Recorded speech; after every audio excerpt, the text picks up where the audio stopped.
Welcome to Washington Today on C-SPAN Radio from Monday, March 11, 2024. President Joe Biden releases his fiscal year 2025 budget proposal, $7.3 trillion, $400 billion more than his fiscal year 2024 budget. With increases in federal benefit programs, affordable housing, student debt cancellation, and more, and tax increases on wealthy individuals and corporations. And he says that it will reduce the federal budget deficit by $3 trillion over a decade. Coming up, we hear from the President, the OMB Director, the Deputy Defense Secretary, the Transportation Secretary, and the NASA Administrator. And Republican Congressman Jodey Arrington, the Budget Committee Chair, talks about the House Republican fiscal year 2025 budget resolution that was approved last week. Former President Donald Trump, Republican presidential candidate, is asked on CNBC about ways to reduce entitlement spending, such as Social Security and Medicare, and according to some news reports, he floated the idea of cutting them. The Trump campaign says that the candidate was talking about cutting waste. We'll play the clip. You can decide. Housing and Urban Development Secretary Marcia Fudge resigning after 3 years in that job. The FBI Director Christopher Wray is asked about a bill the House will be voting on this week that could ban TikTok in the United States. CIA Director William Burns gives his assessment of Russia's war in Ukraine. Both of those figures were at a Senate Intelligence Committee hearing. And the State Department spokesperson on the gang violence in Haiti after the U.S. evacuates non-essential embassy staff and shores up embassy security over the weekend. Story from Axios: President Biden is proposing a $7.3 trillion fiscal year 2025 budget that would offset spending on his key domestic priorities, including tax credits for families and new money for housing, by increasing taxes on corporations and the rich. Biden is using his budget to fill out the fine print of the campaign promises he has been making for months and to press Congress to provide funding for Ukraine, Israel, and border security. My budget also makes key investments in child care and education so every child in America can have the strong start they need to thrive, Biden said in a statement. He went on, for too many hardworking families, it costs too much to find a good home, so we're working to lower costs and boost supply for housing nationwide. Like all budgets, this one has little chance of becoming law, writes Axios, but it allows the Biden administration to clearly articulate its plans and priorities for a second term. The director of the White House Office of Management and Budget, Shalanda Young, held a virtual news conference. When we speak about the budget continuing lowering costs for families, what do we mean? The president's made lowering costs for hardworking families his top domestic priority. Under his leadership, we've seen significant progress. Inflation has come down about 2/3. But families need a little bit of breathing room, and that's why the budget includes proposals to bring down the cost of everyday necessities. It lowers healthcare costs, drug costs, and expands access to prescription drugs. It cuts taxes for families with children and American workers and lowers child care costs for hardworking families. It increases affordable housing supply to reduce housing costs, expands access to home ownership and affordable rent, reduces down payments for first-time and first-generation home buyers with the new mortgage relief credit, and it reduces the cost of college and lifts the burden of student debt. Second, the budget invests in America and the American people to grow the economy from the middle out and the bottom up. The budget invests in all of America to make sure we leave no one behind. It does this by expanding and protecting access to health care, supporting America's workforce and boosting manufacturing, confronting the climate crisis and spurring clean energy innovation, providing national paid leave, advancing cancer research, making our communities safer, and more. Third, the budget reduces the deficit by about $3 trillion by making our tax code fairer. Congressional Republicans want to increase the deficit by trillions of dollars, including by attempting to repeal the parts of the Inflation Reduction Act that take on special interests, like Big Pharma, like going after wealthy tax cheats, all while supporting giveaways to big corporations and the highest income Americans at the expense of America's seniors. In contrast, this president and his budget raises taxes on large corporations, cracks down on corporate profit shifting, ensuring that billionaires pay a minimum 25% rate, and cuts taxes for tens of millions of low and middle income families. The budget also cuts wasteful spending on special interests and cracks down on fraud. President Biden will fight to stop Republican plans to add trillions to the deficit, with giveaways to big pharma and tax cuts skewed to big corporations and the wealthy, while ensuring people under 400,000 will not pay a single more in taxes. Fourth, the budget protects and strengthens Social Security and Medicare. Social Security and Medicare are more than government programs. They're a promise, a rock-solid guarantee that generations of Americans have counted on, that after a life of hard work, you will be able to retire with dignity and security. The budget honors the president's ironclad commitment to reject Republican efforts to cut both programs and embraces reforms that will protect and strengthen these programs. Shalanda Young is the White House Budget Director of the Office of Management and Budget, in a virtual briefing as the president releases his proposed fiscal year 2025 budget today. Speaker Mike Johnson, Republican from Louisiana, putting out a joint statement with other members of the House Republican leadership that reads, "The price tag of President Biden's proposed budget is yet another glaring reminder of this administration's insatiable appetite for reckless spending and the Democrats' disregard for fiscal responsibility. Biden's budget doesn't hit the mark. It's a roadmap to accelerate America's decline." The House budget plan, they go on, for the next fiscal year, preceding the president's proposal, reflects the values of hardworking Americans who know that in tough economic times, fiscal discipline is non-negotiable. The House Budget Committee Chair, Jodey Arrington, Republican from Texas, talked about the House Republican plan at the budget resolution markup on March 7th. This fiscal framework will balance the budget in 10 years by reducing deficit spending by a little over $14 trillion and reducing the debt to GDP by 40 points. We achieve these savings without cutting Medicare, Social Security, and veterans' benefits. Instead, we propose our recently passed bipartisan fiscal commission to find consensus solutions to strengthening and saving these important safety net programs while addressing our $120 trillion long-term unfunded liability. Here's our plan. First, we right-size the bloated bureaucracy that's grown 40% since COVID, hundreds of billions of dollars. The FRA was a good step, but there are hundreds of billions of dollars in unnecessary and wasteful spending in that part of our budget. Next, we reverse President Biden's spending spree, student loan bailouts, hundreds of billions of dollars, expanding welfare without work, and then many of the provisions of the IRA, including 87,000 IRS agents, green corporate energy tax subsidies, expanded Obamacare to people making over $500,000, unnecessary, wasteful, and not the mission of the federal government. Third, we rein in runaway mandatory spending through entitlement reforms. These are the debt drivers.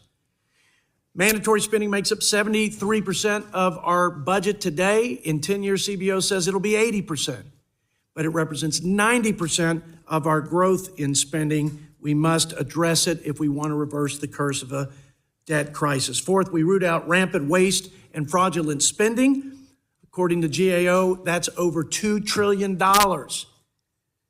Fifth, we reignite growth and prosperity by locking in lower taxes, by rolling back the barrage of expensive and unnecessary regulations, unleash American energy independence, and get back to America First trade policies. Look, we all know our current fiscal trajectory is unsustainable and the catastrophic and irreparable harm that will come to this country if we fail to act. Congressman Jodey Arrington, Republican from Texas, chair of the House Budget Committee, last Thursday, March 7th, at the fiscal year 2025 budget resolution markup. And today, President Biden released his fiscal year 2025 budget proposal.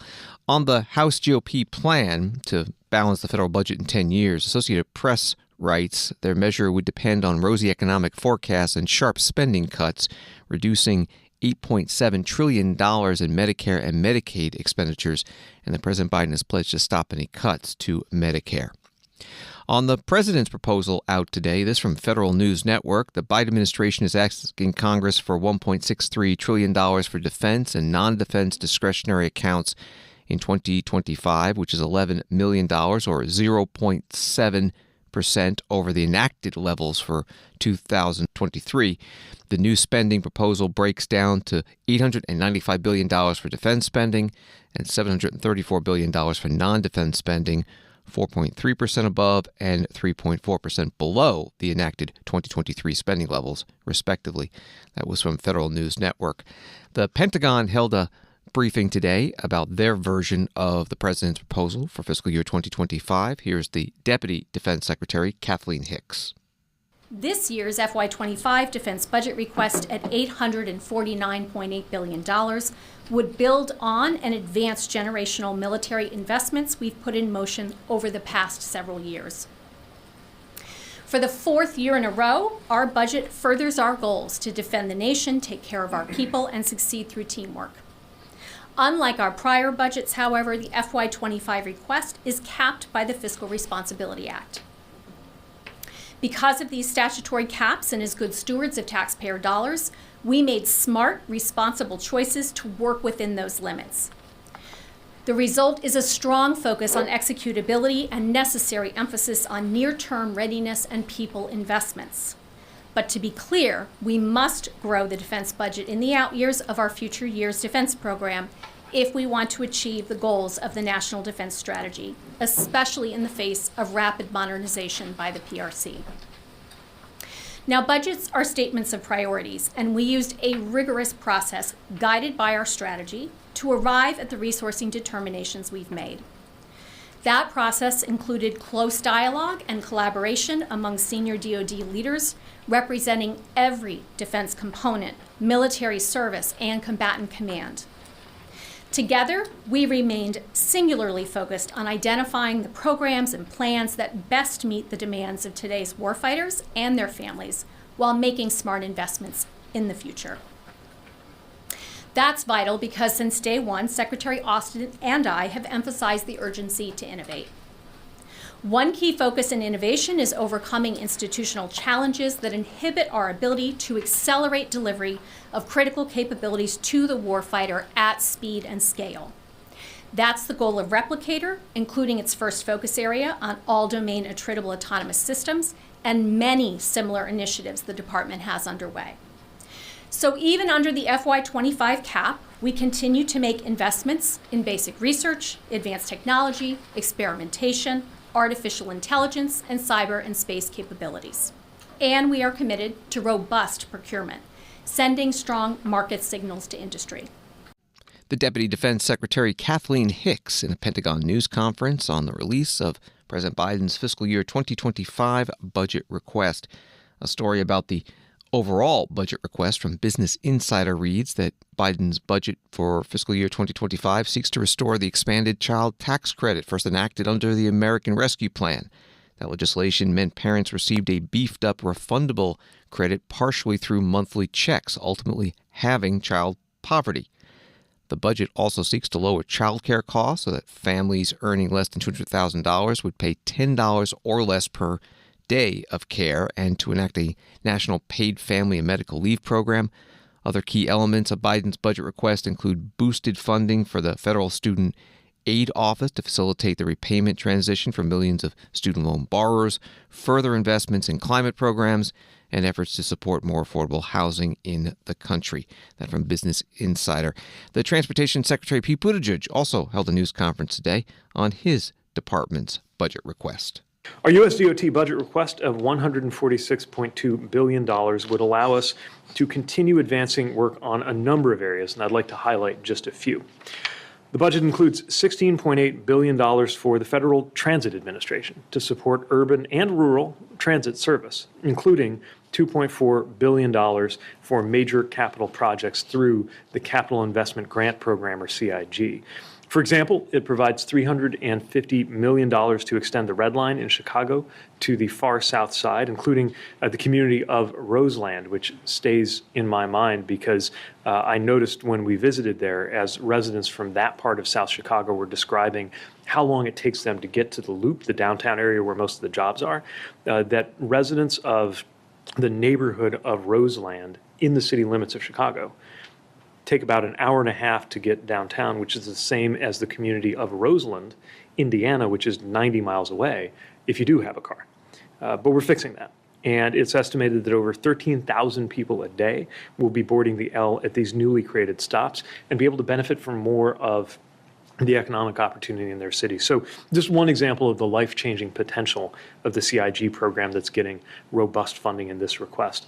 The budget also includes vital resources to increase rail safety and to improve passenger rail. That includes $2.5 billion for Amtrak, increasing the number of safety inspectors to a record 400 inspectors, and adding new staff to complete safety audits. The Transportation Secretary Pete Buttigieg at a news conference in Washington on the president's fiscal year 2025 budget request. New York Times reporting on this, saying President Biden proposed several initiatives in his budget aimed at lowering housing costs at a moment when high interest rates and rapid inflation have made buying and renting more expensive. The proposals include a mix of measures, including tax credits for first-time home buyers and new incentives intended to encourage the construction and renovation of affordable housing. If enacted by Congress, the budget would invest more than $258 billion to build or preserve over 2 million units, according to the White House. That was reporting from the New York Times. The president spoke about these housing initiatives, part of a larger address to the National League of Cities conference in Washington. Well, I know the cost of housing is critical to families nationwide. If inflation keeps coming down, mortgage rates are going to continue to come down as well. But I'm not waiting. For those seeking to buy their first home or trade up for a little more space, I propose a tax cut that will provide $400 a month for the next 2 years. Because every family deserves a place to call home and a place to have your American dreams come true. Look, millions of renters are also out there in trouble. We're also cracking down on those landlords who break the antitrust laws by price fixing those rents. Landlords should be competing to give folks the best deal, not conspiring to charge them higher rent. We also cut red tape so more builders can get federal financing, which is already helping construct a record 1.7 million new housing units nationwide. Because of you. And the federal budget that I'm releasing today has a plan for 2 million more affordable homes, including housing, a housing innovation fund to help communities like yours build housing, renovate housing, and convert empty office space and hotels into housing. Housing for renters, for owners, middle-class families, and folks struggling just to get by. Look, and we realize many of you are dealing with homeless encampments in your cities and towns. Well, we're providing $8 billion to allow you to provide alternatives, to move unhoused people off the street, getting them into homes. The bottom line is we have to build. That's how we bring housing costs down for good. President Joe Biden at the National League of Cities conference in Washington, D.C., just a bit of a speech that covered many topics and many aspects of his proposed fiscal year 2025 budget. Housing and Urban Development Secretary Marcia Fudge, speaking of housing, announced today that she will resign from her position on March 22nd. She's been the head of HUD for 3 years and has spent about 50 years in public service, including as a mayor and a member of Congress. She tells USA Today, "It's time to go home. I do believe strongly that I have done just about everything I could at HUD for this administration as we go into this crazy, silly season of an election." President Biden putting out a statement of thanks and congratulations, and that was followed up by the Deputy White House Press Secretary Olivia Dalton on Air Force One. I do want to echo the President's deep gratitude and recognition for Secretary of Housing and Urban Development Marcia Fudge, who will be departing the administration later this month. As you will read in the President's statement, no one understands the importance of fair housing market and access to quality and affordable housing better than Secretary Fudge. So I wanted to briefly highlight a few key accomplishments from her tenure. Under her leadership, HUD removed barriers to homeownership, resulting in more than 1.5 million new FHA homeowners and the highest rate of first-time homebuyers in 20 years. At her direction, the department worked closely with partners at the federal, state, and local level to increase the housing supply, particularly the supply of affordable homes, while allocating historic resources to address homelessness. And with Secretary Fudge at the helm, HUD strictly enforced fair housing laws and took a stance against racial bias and discrimination in the appraisal market. We are so grateful for Secretary Fudge for for her years of public service as mayor, as a member of Congress, and as a cabinet secretary, and of course as a trusted advisor to the president. We wish her nothing but the best in her next chapter. And while Secretary Fudge may be leaving the department, this administration's work to lower housing costs and create more affordable housing will continue. Olivia Dalton is the Deputy White House Press Secretary, starting out her briefing today on Air Force One. This is Washington Today.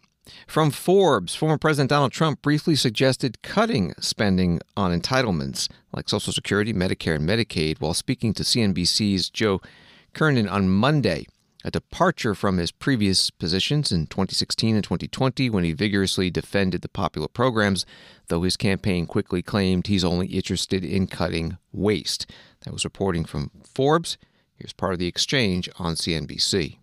At least the perception is that there's not a whole lot of difference between what you think we should do with entitlements or non-discretionary spending and what President Biden is proposing. It's almost the third rail of politics. And we've got a $34 trillion total debt built up, and very little we can do in terms of cutting spending.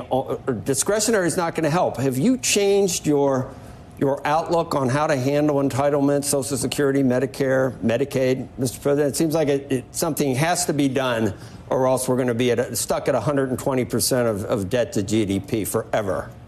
So first of all, there is a lot you can do in terms of entitlements, in terms of cutting, and in terms of also the theft and the bad management of entitlements, tremendous bad management of entitlements. There's tremendous amounts of things and numbers of things you can do. So I don't, necessarily agree with the statement. I know that they're going to end up weakening Social Security because the country is weak. I mean, you take a look at outside of the stock market, what we're going through hell. People are going through hell. They have, and I believe the number is 50%. They say 32 and 33%. I believe we have a cumulative inflation of over 50%.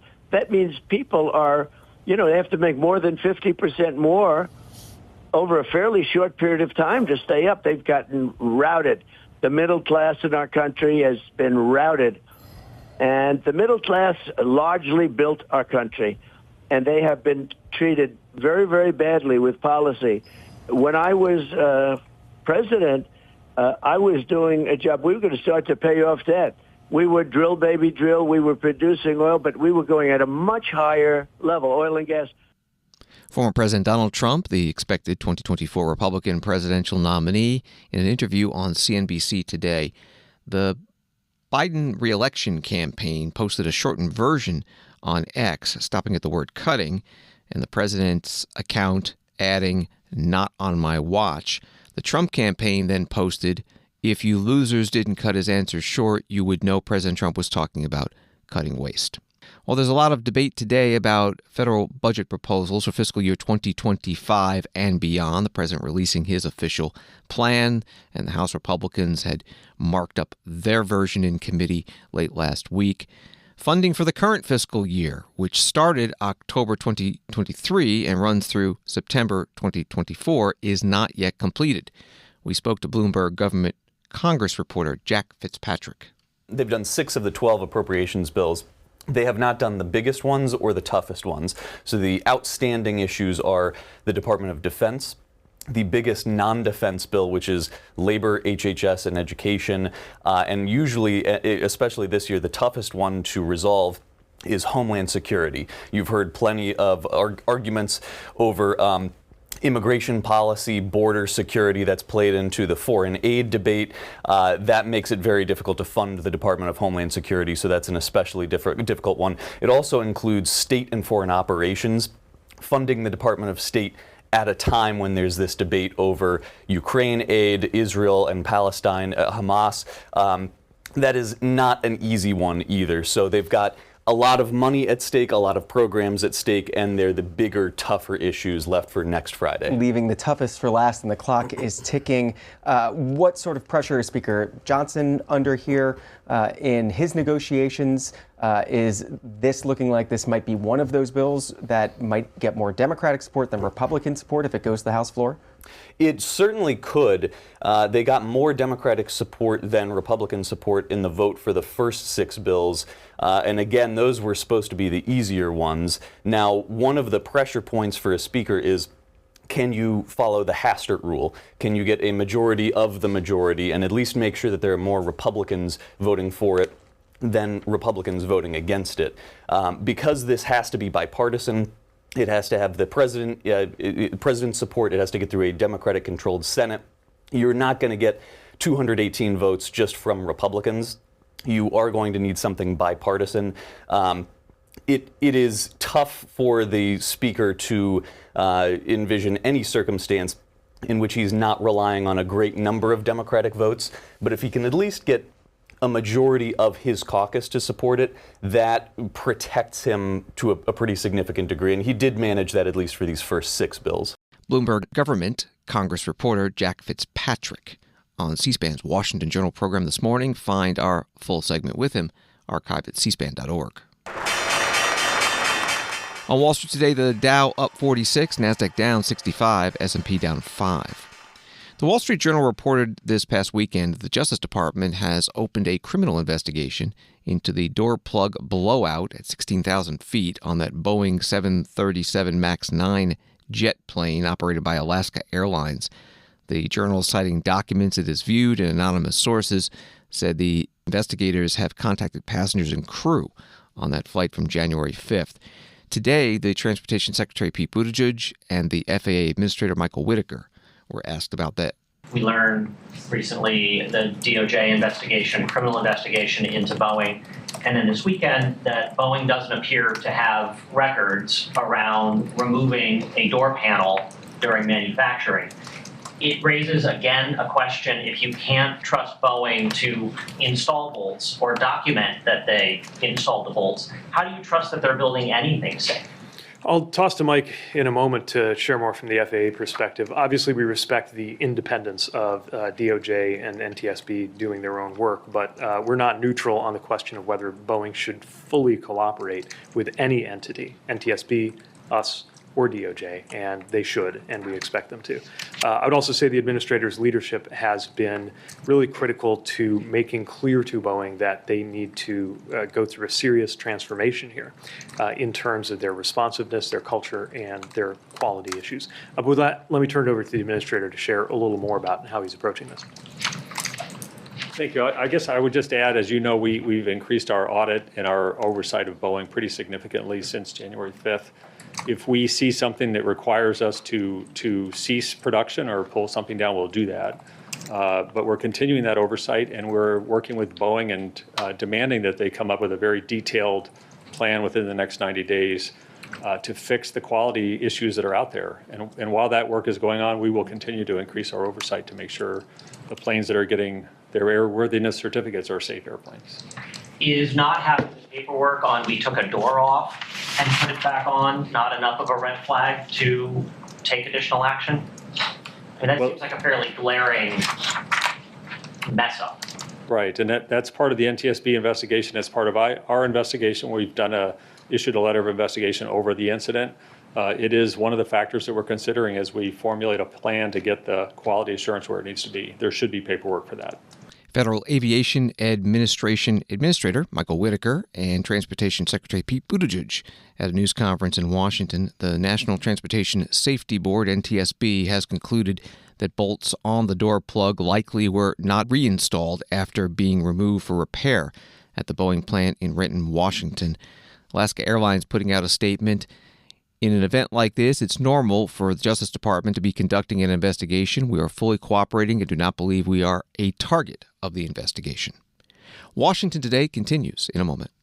Hi, it's Nate from C-SPAN. Imagine, 45 years ago when there were just a handful of television networks, C-SPAN first went on the air, bringing an unfiltered view of government directly to America's living rooms. No spin, no commentary, just pure democracy in action. And it's Shannon from C-SPAN. It was a bold experiment. We finally had a front row seat to Congress, the White House, and the campaign trail, all without government funding. As we celebrate 45 years and a legacy of unfiltered access, we ask for your support of a donation in honor of over 4 decades of service. Your gift, no matter how big or small, will help maintain this vital resource for access to the democratic process. You can help ensure another 45 years of witnessing history unfold and empowering citizens to be informed and engaged in the political process. Visit cspan.org/donate today and join our 45th anniversary campaign. Thank you for supporting C-SPAN, your unfiltered view of government. Visit cspan.org/donate today to make your gift of support. Thank you. Welcome back to Washington Today, available as a podcast on the free C-SPAN Now mobile app and wherever you find your podcasts. Story from the New York Times: House Republican leaders are pushing forward this week with a planned vote on legislation that would force the Chinese owners of TikTok to divest or face being barred in the United States, even after former President Donald J. Trump reversed course and declared himself staunchly opposed to targeting the popular social media app he once vowed to ban. Representative Steve Scalise, Republican of Louisiana and the majority leader, said on Monday that the House would try to speed the bill to passage under special procedures reserved for non-controversial legislation, which requires a 2/3 majority for passage. The approach reflected the bill's growing momentum on Capitol Hill during an election year in which members of both political parties are eager to demonstrate a willingness to be tough on China. That was from the New York Times. Today, at a Senate Intelligence Committee hearing, the ranking Republican, the vice chair, Marco Rubio of Florida, asked FBI Director Christopher Wray about this House bill. I talked about TikTok in the opening. Just to lay the groundwork here, TikTok is this TikTok U.S. American company, or headquartered putatively in America, and they have this platform which is fascinating, right? And people, it's very effective, very good, has a lot of members. One of the things that powers it is that it is powered by an algorithm based on artificial intelligence, where the more you use it, the more it learns about you. It, in essence, reads your mind. It knows the kinds of videos you like, and it feeds you more and more of them, causing you to go back. That algorithm is not owned by TikTok. It's owned by ByteDance, a Chinese company, correct?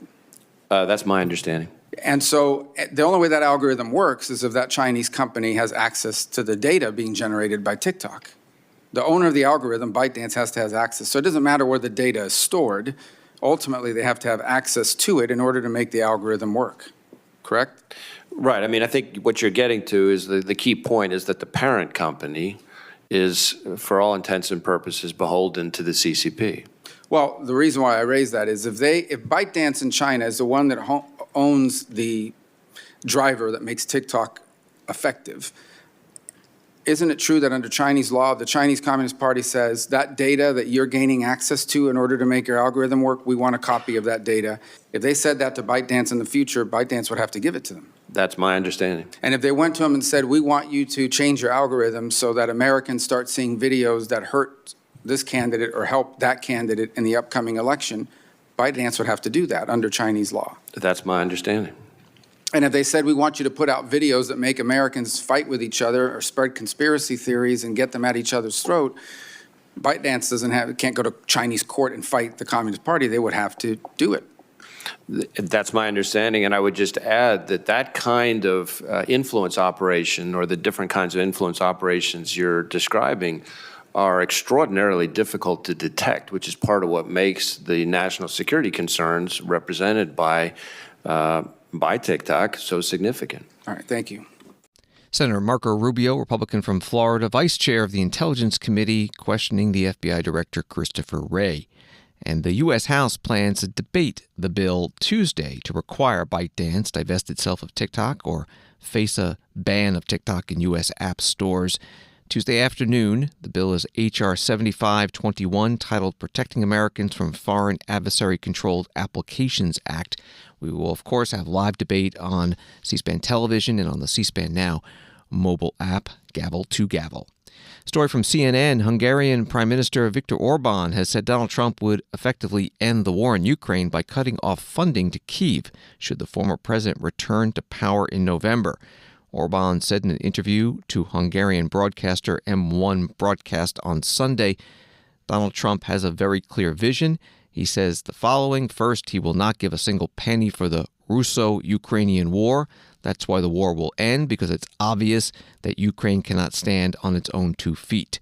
The CNN article says Orban's comments came after Trump hosted the Hungarian strongman at Mar-a-Lago on Friday. Today, at that Senate Intelligence Committee hearing, the CIA Director William Burns gave his assessment of the future of the war in Ukraine. I just returned from my 10th visit to Ukraine during the course of the war, and I left convinced that we're at a profoundly important crossroads for Ukraine, for European security, and for long-term American interests around the world. I think down one road with supplemental assistance approved by the Congress lies the very real possibility of cementing a strategic success for Ukraine and a strategic loss for Vladimir Putin's Russia. It's our assessment that with supplemental assistance, Ukraine can hold its own on the front lines through 2024 and into early 2025, that Ukraine can continue to exact costs against Russia, not only with deep penetration strikes in Crimea, but also against Russia's Black Sea Fleet, continuing the success which has resulted in 15 Russian ships sunk over the course of the last 6 months. In other words, with supplemental assistance, Ukraine can put itself in a position by the end of 2024, the beginning of 2025, where it could regain the offensive initiative and also put itself in a position to negotiate from a position of greater strength and achieve an outcome in which Putin's goal, which was to subjugate Ukraine and to control its choices, would be denied, where Ukraine could sustain itself as a strong, sovereign, independent country, anchor itself in Western institutions, and have the space and the security to recover from this terrible aggression, and leave Russia to deal with the long-term consequences of Putin's brutal and foolish invasion. Down another road, however, without supplemental assistance, it seems to me, lies a much grimmer future. Ukraine is likely to lose ground, and probably significant ground, in 2024. I saw, in the Battle of Avdiivka, which forced a rushed withdrawal of Ukrainian forces just a couple of days before I was in Kyiv on this last visit, the consequences of that. One senior Ukrainian partner described what happened to me. He said that, our men fought as long and as hard as they could. We ran out of ammunition, and the Russians just kept coming. And I think without supplemental assistance in 2024, you're going to see more Avdiivkas. And that, it seems to me, would be a massive and historic mistake for the United States. CIA Director William Burns testifying before the Senate Intelligence Committee. From BBC News, President Volodymyr Zelensky has hailed Ukraine's first-ever Oscar won by 20 Days in Mariupol, a documentary about Russia's brutal siege of the port city. The film shows the truth about Russian terrorism, Mr. Zelensky said. Some headlines from the war between Israel and Hamas from NBC News. The Muslim holy month of Ramadan has begun in much of the world with no sign of the ceasefire the U.S. has been pushing for, mounting fears of a famine in the Gaza Strip and concerns that tensions could erupt around holy sites in Jerusalem. A U.S. Army vessel carrying equipment to build a pier off the Palestinian enclave's coast has left for the Mediterranean, but the first ship carrying 200 tons of food aid remains docked in Cyprus after delays. Aid agencies have criticized the plan for a maritime humanitarian corridor, saying it falls far short of meeting the needs of Gaza's population of 2.2 million.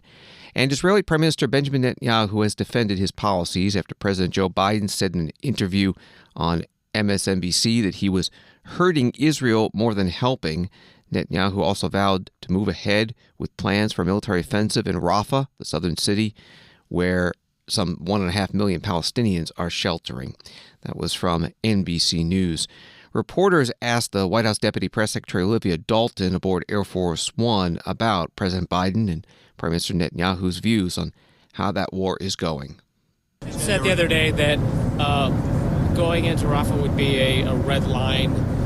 And then I believe the Prime Minister said, well, we're doing that anyway. What are his thoughts about the Prime Minister obviously not caring that much about what the President said? Well, look, the president was clear this weekend in his view that Israel has a right to self-defense, to protect itself in the face of an existential threat that's posed by Hamas. He's also said that he believes Israel needs to do that in a manner consistent with the laws of war and pay greater attention to the level of humanitarian suffering and the unacceptably high level of civilian casualties that we're seeing. The president has also, I think, iterated in that interview that our view is that no military operation should take place in Rafah if there is not a credible and implementable plan to take care of the safety and security needs of the more than 1 million civilians who are sheltering there. And we've seen no such plan. So the president was very clear in his remarks. I don't think it is productive for me to add speculation there one way or the other. I think he has been very clear about what our overall position is, and we're not going to get into sort of hypotheticals or back and forth. Does red line mean anything? The things about protecting civilian life and et cetera, the president's been saying that since days after October 7th. So what does a red line mean differently than what he's been saying? I don't think that it's productive to assign a red line sort of terminology to what is a very complex set of policies. So I'm just going to leave it there. I think the president was very clear about what his overall approach and view of this situation is and what needs to happen. Olivia Dalton, the White House Deputy Press Secretary, speaking to reporters on Air Force One. Prominent progressive organizations in the United States, writes Al Jazeera, are joining together to push back against the political and electoral influence of the country's most powerful pro-Israel lobby group, the American Israel Public Affairs Committee, or AIPAC. More than 20 advocacy groups launched on Monday a formal coalition dubbed Reject AIPAC to organize against what they called AIPAC's campaign to silence the growing dissent in Congress against Israel's war on Gaza. From Reuters, U.S. Secretary of State Antony Blinken headed to Jamaica on Monday to attend a Caribbean Community, or CARICOM, meeting on Haiti, where a collapse in security and a humanitarian crisis in the Caribbean nation has unfolded. The State Department said Blinken departed from Washington on Monday morning on a trip organized at the last minute as spiraling gang violence threatens to bring down Haiti's government. On Sunday, the U.S. military airlifted non-essential personnel and stepped up security at Washington's embassy in Port-au-Prince. That was from Reuters.